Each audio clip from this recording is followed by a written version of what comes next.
turma do 7º ano. Vamos iniciar nosso próximo assunto, capítulo 4, Renascimento e Humanismo.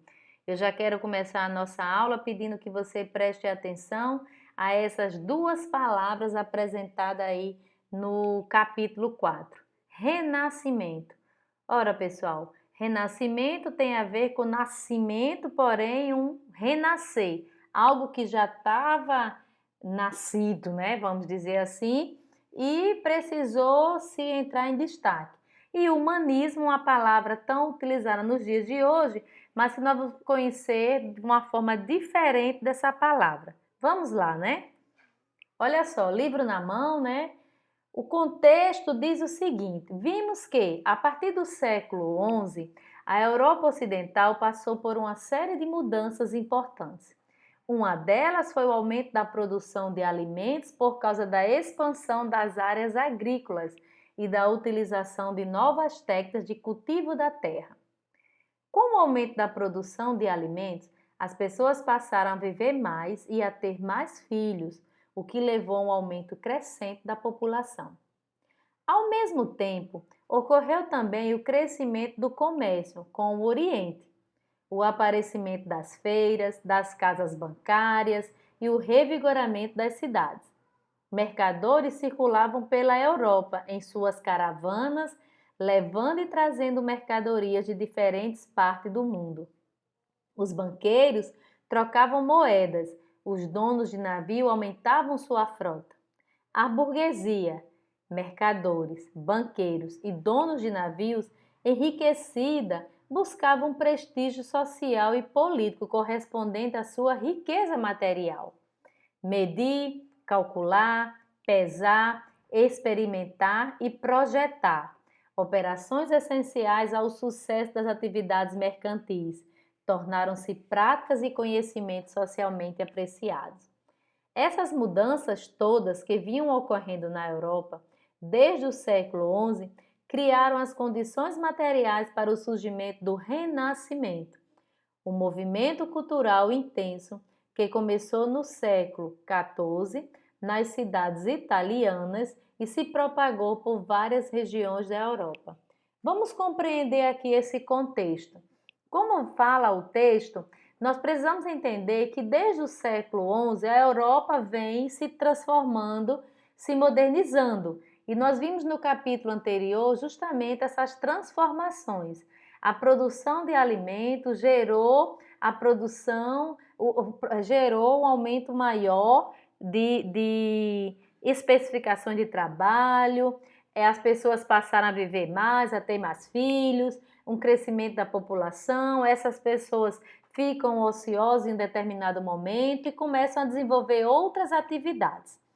Mas a Europa era marcada antes disso pelo feudalismo, onde a igreja que ditava as regras e os senhores feudais eram detentores de todo o poder, de todo o conhecimento, de toda a riqueza. Mas o Renascimento permitiu aqui nas cidades, né, esse revigoramento, o surgimento de uma nova categoria, a burguesia. E essa burguesia, que eram mercadores, banqueiros, donos de navio, as pessoas que trabalhavam no comércio, eles tinham dinheiro, mas eles não tinham uma coisinha chamada prestígio.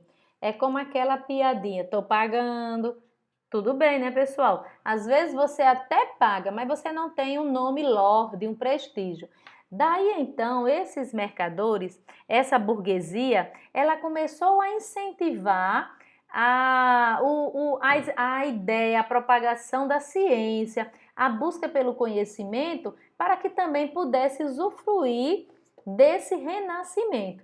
Foi nessas condições de busca de prestígio que o renascimento surgiu. Nas últimas duas linhas ele diz, e o que é o renascimento? Repetindo, é um movimento cultural intenso que começou no século XIV nas cidades italianas e se propagou por várias regiões da Europa. Mas esse renascimento ele tem algumas características para a gente considerar aqui. A primeira coisa que eu quero que vocês olhem é para esse homem, o homem de Leonardo da Vinci. Você percebe aí que esse homem, ao ser desenhado, ele é levado em consideração a proporções do tamanho do braço, da mão, da perna, do tronco, do rosto. São características que para você fazê-lo, você não vai poder fazer somente pela técnica da pintura. Você tem que ter conhecimento de matemática, conhecimento de álgebra, você tem que ter um amplo conhecimento para desenhar tão bem assim. É nessas características que nós vamos conversar. O Renascimento ele é marcado pela valorização do passado greco-romano. Todas as obras da antiguidade que até então estavam esquecidas, elas tendem a ascender. É marcado também pelo antropocentrismo, esse momento em que o homem ocupa o centro do universo, diferente do teocentrismo, onde era Deus que ocupava o centro do universo. O antropocentrismo é o homem. Então, o homem como centro das atenções, esse homem vai ser visto como um ser criativo, virtuoso, capaz de alcançar também uma glória, capaz de determinar seu destino. Outra característica é o individualismo. Essa palavra, para os dias de hoje, ela vai falar um pouquinho de egoísmo, mas não é para esse sentido que essa palavra está sendo usada. Se nós levarmos a palavra para o Renascimento, ela tem um sentido diferente, um sentido positivo, porque ela significa a capacidade individual, o talento, a capacidade da criatividade de cada um.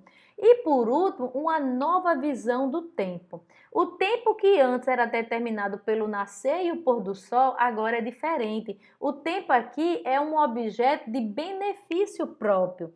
Eu utilizo esse tempo para trabalhar, para enriquecer. A visão do homem renascentista em relação ao tempo é totalmente diferente da visão do homem medieval.